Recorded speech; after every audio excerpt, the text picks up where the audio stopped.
Assalamualaikum warahmatullahi wabarakatuh. Alhamdulillah hamdan wa syukranillah. Salaman wa salatan ala rasulillah wa ala alihi wa ashabihi wa man tabi'ah. Berjumpa kembali dengan Pulsa Institute. Kali ini kita akan menayangkan potongan diskusi yang berlangsung beberapa waktu lalu tentang milenial. Di topiknya milenial. Jadi menghadirkan beberapa narasumber, diantaranya ada Profesor Yusni Sabi dan ada juga dari PII, kemudian ada dari UII kalau tidak salah. Jadi di sesi kali ini kita akan mendengarkan penjelasan yang disampaikan oleh Haslinda Sattar. Beliau adalah pengurus dari PII, pengurus pusat PII. Beliau akan menceritakan tentang bagaimana perkembangan milenial hari ini. Jadi beliau melihat ada banyak sisi positif ataupun kegiatan-kegiatan positif yang dilakukan oleh anak-anak milenial ataupun generasi milenial. Jadi kita dengarkan saja penjelasan dari Haslinda Sattar. Terima kasih kepada Bang Miswari yang sudah mengundang saya. Mungkin videonya nggak apa-apa dimatikan karena lagi di luar juga di tengah sawah nih. Nah, alhamdulillah ya hari ini diundang untuk berbicara tentang karena mungkin orang yang turun langsung di milenial, khususnya pelajar ya, karena kita Indonesia jadi kita lebih belajar yang memang dikategorikan sebagai milenial. Ya, di sini hanya sharing-sharing aja, tentunya bukan lebih tahu dari orang-orang yang ada di sini, tapi ya mudah-mudahan ada hal yang bisa kita sharing bersama gitu, kita bisa diskusikan sama-sama terkait dengan milenial. Jadi berbicara tentang milenial memang sebagaimana yang kita tahu bahwa jumlah milenial hari ini di Indonesia itu kurang lebih 30 sampai 31% gitu ya daripada jumlah penduduk Indonesia gitu, yang mencapai 80 jutaan gitu, di rentan usia 17 sampai 37 tahun itu kan dikategorikan sebagai milenial. Dan mungkin saya juga termasuk di dalamnya, dan mungkin kita semua salah satunya adalah orang-orang yang dikategorikan sebagai milenial. Tentu berbicara tentang milenial ini kan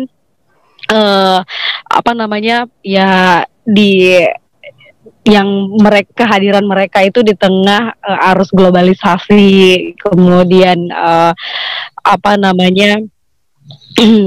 dekat dengan teknologi. Kalau berbicara tentang milenial gitu kan, ya dekat dengan teknologi, kemudian penggunaan handphone yang marak, dan kemudian media sosial juga makin berkembang gitu kan di tengah dengan bersamaan dengan adanya generasi milenial ini gitu. Hari ini memang ketika kita berbicara tentang milenial, pasti kondisi realnya di lapangan adalah tadi mungkin Bang Miswari juga sudah menyebutkan bahwa karena tadi mereka dengan ada milenial ini ada bersamaan dengan tadi globalisasi, kemudian teknologi berkembang, kemudian media sosial yang berkembang juga mempengaruhi milenial. Artinya bagaimana kondisi milenial hari ini ya itu akan berefek dengan kondisi negara kita ke depan.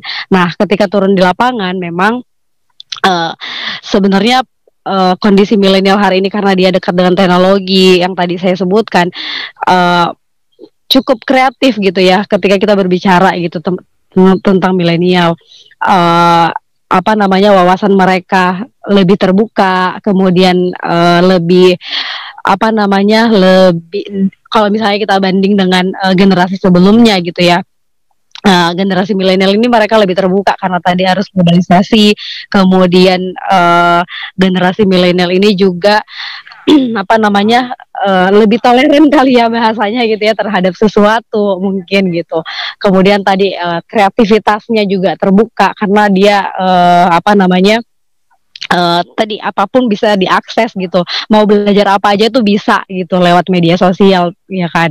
Dan hari ini siapa sih yang tidak punya apa namanya handphone minimal gitu ya. Pasti minimal dalam satu rumah itu ada gitu.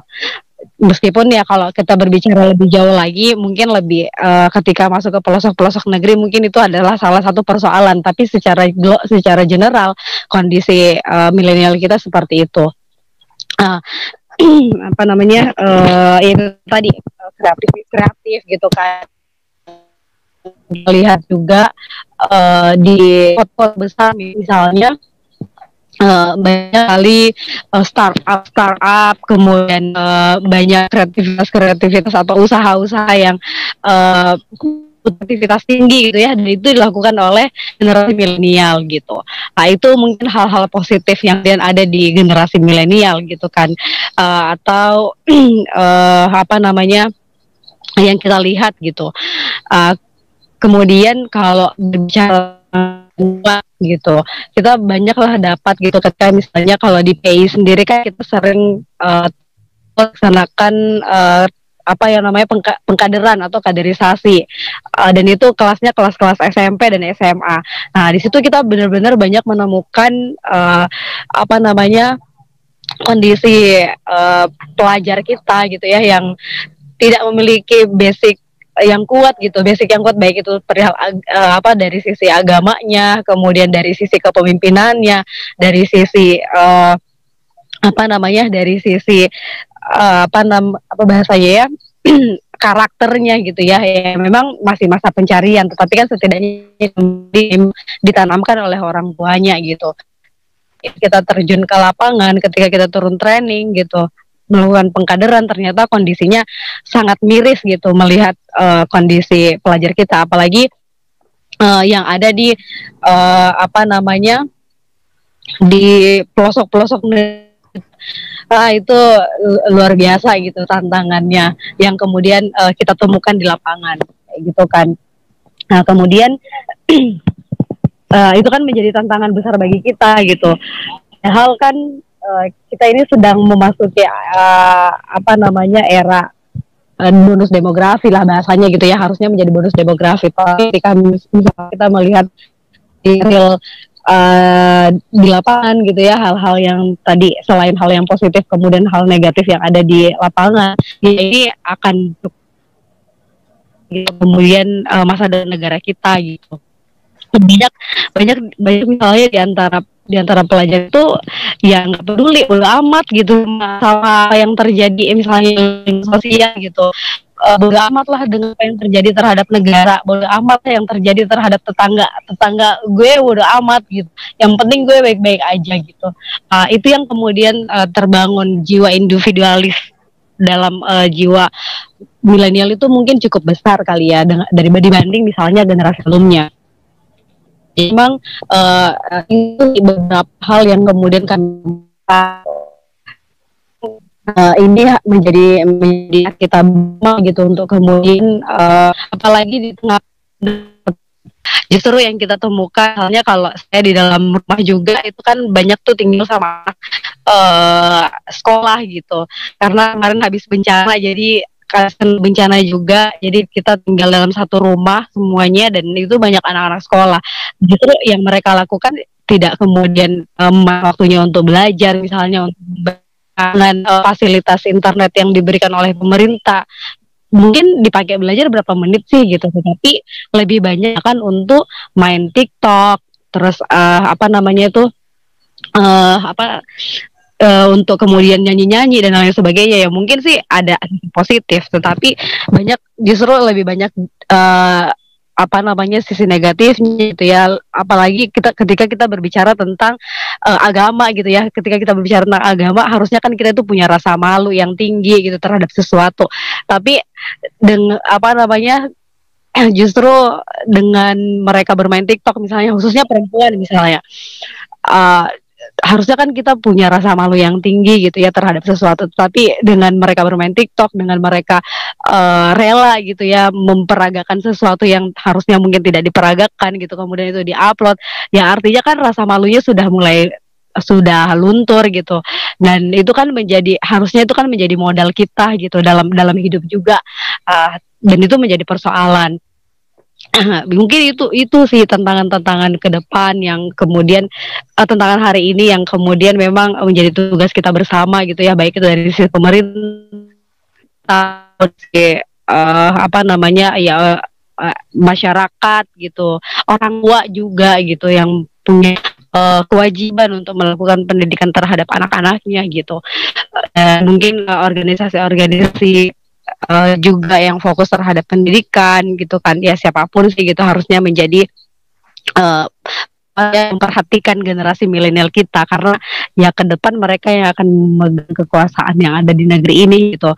Tadi juga yang saya bilang bahwa ya kondisi milenial kita gitu ada gitu, kemudian terhadap kondisi sosial, kondisi politik, kemudian kondisi ekonomi kita, sebagian besar itu ya mereka ya udah amat, ketika udah amat, artinya misalnya ketika depan ketika memang ini dipelihara gitu, generasi dipelihara yang seperti itu, wajib negara kita ini misalnya dipegang oleh orang-orang yang mungkin dia tidak punya niat yang baik untuk membangun negeri ini gitu, atau ya udahlah yang penting saya mendapat kekuasaan, ya udah amat apa yang terjadi gitu. Jadi memang benar-benar tantangan besar lah bagi negara kita gitu. Tapi tidak kemudian kita menafikan bahwa kondisi milenial kita juga ya kreativitasnya tinggi gitu, adalah gitu. Kemudian apa namanya punya keinginan besar gitu untuk kemudian belajar, ya kita tidak menafikan itu, tetapi dalam kondisi realnya ternyata terjadi tantangan-tantangan yang kemudian ini akan berpengaruh terhadap kondisi negara, agama, kemudian negara kita ke depan gitu. Nah kemudian apa namanya, kalau kita berbicara tentang Islam misalnya gitu ya, harusnya pemuda ini adalah harapan gitu kan. Yang ketika kita berbicara tentang pemuda atau generasi milenial, ya Al-Quran sudah apa namanya memberikan kita apa dalam Quran surah Al-Kahfi di ayat 13 itu kan dikisahkan tentang kisah pemuda gitu yang kemudian dia rela gitu kan, yang mereka pemuda-pemuda beriman gitu kepada Allah gitu, dan kemudian Allah berikan petunjuk kepada mereka karena ya agar tidak apa namanya tidak terpengaruh oleh hal-hal yang lain gitu. Dan harusnya kan kita sebagai pemuda juga mampu menjaga itu gitu kan. Kalau tadi misalnya kita sebagai seorang pemuda punya basically yang kuat, atau milenial ini punya basically yang kuat, ya ya insya Allah itu bisa dilewati gitu. Cuman kan kondisi ternyata basically-nya generasi milenial bermasalah gitu. Nah ini menjadi tantangan kita bersama. Mungkin hanya selain tadi basically juga perlu ditanamkan tadi apa namanya, bahwa kita butuh pemuda-pemuda yang rapi ya, kita meskipun tidak kemudian tergantung lagi pada orang lain gitu, mereka bisa independen gitu terhadap diri mereka. Kemudian ya selain itu juga terhadap pendidikannya juga perlu diperhatikan, maksudnya pendidikan formalnya juga perlu diperhatikan. Dan apa namanya, oh iya, satu hal juga yang memang menjadi persoalan bahwa kenapa kemudian terjadi tadi orang-orang yang tidak kemudian peduli, atau milenial yang tidak peduli gitu kan. Karena ya memang di sistemnya kita mungkin yang tidak kemudian membentuk mereka menjadi orang-orang yang peduli terhadap lingkungan, peduli terhadap apa-apa yang terjadi di sekitar kita gitu. Nah itu menjadi PR sih semuanya gitu. Pertanyaan kemudian tanggapannya ya banyak sekali pandangan-pandangan yang diberikan. Ya tadi berbicara tentang solusi apa gitu ya yang perlu di. Halo Bang, suaranya jelas? Jelas, oke. Lanjut ya, jadi oke. Ya, seperti apa ya, memang lagi-lagi kita sudah diingatkan gitu ya, apa namanya, dengan hadis Rasulullah bagaimana kemudian pendidikan itu dilakukan gitu ya, bahwa ya kita apapun itu yang berkaitan dengan pendidikan. Nah kemudian tadi berbicara tentang budaya gitu ya, budaya apa ya, yang jelas tidak segala sesuatu itu kan dikembalikan pada dasarnya harusnya seperti apa. Kita ini sebenarnya diciptakan untuk apa gitu. Kemudian maksudnya kita berbicara tentang Islam gitu ya, bahwa ya Islam sudah Allah menciptakan kita di muka bumi ini dengan dengan kewajiban dan hak-hak sebagai seorang manusia gitu ya. Nah itu semuanya sebenarnya harusnya dikembalikan gitu ya. Bagaimana kemudian Islam itu sendiri gitu. Jadi ketika kita berbicara tentang harusnya seperti apa, ya kembali lagi kepada Islam seperti apa gitu kan.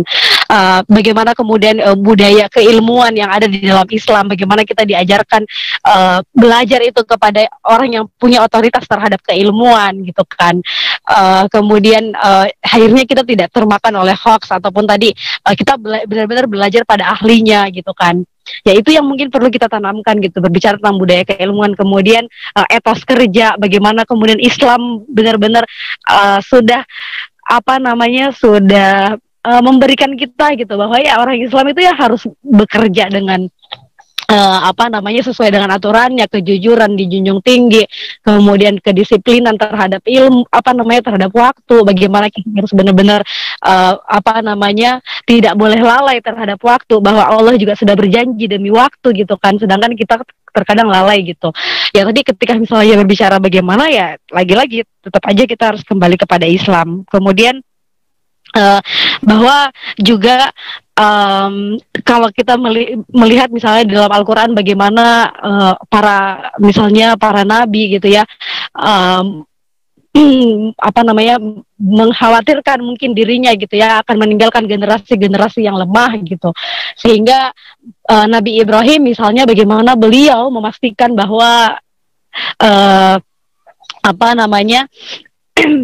Luqmanul Hakim, bagaimana beliau memastikan anak-anaknya ini akan tetap beribadah kepada Allah, akan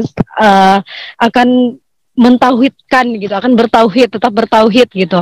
Ya emang itu yang perlu dilakukan oleh para orang tua gitu ya, orang tua ataupun siapapun itu. Dan kemudian ya tadi juga sudah diberikan pandangan bahwa semua itu berasal dari world view kita, bagaimana kita memandang sesuatu. Ketika kita mengenal, ketika world view kita salah gitu ya dia akan salah gitu kan. Ya begitupun juga dengan generasi-generasi yang ada gitu. Makanya ya bagi orang-orang yang memang tadi disebutkan bahwa dia orang yang punya otoritas terhadap keilmuan, kemudian para daiyah, kemudian para guru. Ya ayo gitu kita mendidik generasi kita gitu dengan sebaik-baiknya gitu, dengan memberikan mereka bekal gitu untuk kemudian di jalan yang benar gitu. Ya kita semuanya bahwa tujuan hidup kita ini, kita ingin berada di dalam keselamatan gitu. Kita ingin selamat dunia dan akhirat gitu. Jadi bagi orang-orang yang sudah sadar, ya ayo kita sama-sama gitu bangun. Yang jelas kami sebagai generasi milenial juga ya sebenarnya punya optimisme gitu terhadap kehidupan kami ke depan gitu. Sama dengan orang tua terdahulu, bahwa mereka juga optimis terhadap kehidupan mereka yang di masa yang akan datang ya. Kami juga mau gitu punya kami tuh memiliki optimisme, apalagi di bidang pemuda gitu ya. Pasti kami mungkin punya semangat yang besar gitu untuk kemudian menjadi lebih baik. Dan ya mungkin beberapa hal yang salah menurut kita, yaitu menurut kami misalnya bukan menurut kita, menurut orang tua misalnya kami salah melakukan ini, padahal menurut kami itu benar misalnya gitu kan. Ya ketika misalnya ada yang salah, ya ayo gitu bantu kami untuk kemudian menjadi generasi yang benar-benar diharapkan gitu, menjadi generasi yang benar-benar diharapkan oleh Islam gitu. Bagaimana seharusnya menjadi pemuda, ya minta kepada orang-orang tua kami gitu untuk kemudian mendidik kami untuk jangan kemudian berputus asa untuk melakukan pendidikan kepada kami, untuk bersabar menghadapi kami yang memang banyak tantangannya gitu, yang mungkin beda tantangannya generasi sebelumnya gitu. Jadi ya mungkin itu aja sih mungkin ya ketika berbicara tentang tadi tanggapan dan kemudian pertanyaan-pertanyaannya, dan menjadi pertanyaan kembali bagi kami atau apa namanya ya pertanyaan bagi kami lah sebagai generasi milenial gitu kan. Kita ini sebagai generasi milenial yang banyak diharapkan gitu oleh negara, oleh agama gitu ya, menjadi apa namanya orang-orang yang orang-orang yang hidup sesuai dengan aturannya atau sesuai dengan fitrah yang Allah berikan kepada kita gitu. Apakah kemudian kita bukan apakah kemudian tapi ya menjadi pertanyaan besar, kita akan menjadi generasi yang seperti apa gitu ya. Kalau misalnya kita mau menjadi generasi yang baik, ayo kita semangat gitu, tunjukkan kepada generasi-generasi sebelumnya dan generasi-generasi setelah kita bahwa kita adalah generasi yang benar-benar diharapkan oleh negara. Mungkin itu oleh agama kita dan negara kita. Mungkin itu closing statement yang bisa dilakukan, disampaikan. Terima kasih atas waktunya. Ya mudah-mudahan orang terdahulu juga punya optimisme yang sama terhadap generasi-generasi milenial. Terima kasih. Assalamualaikum warahmatullahi wabarakatuh.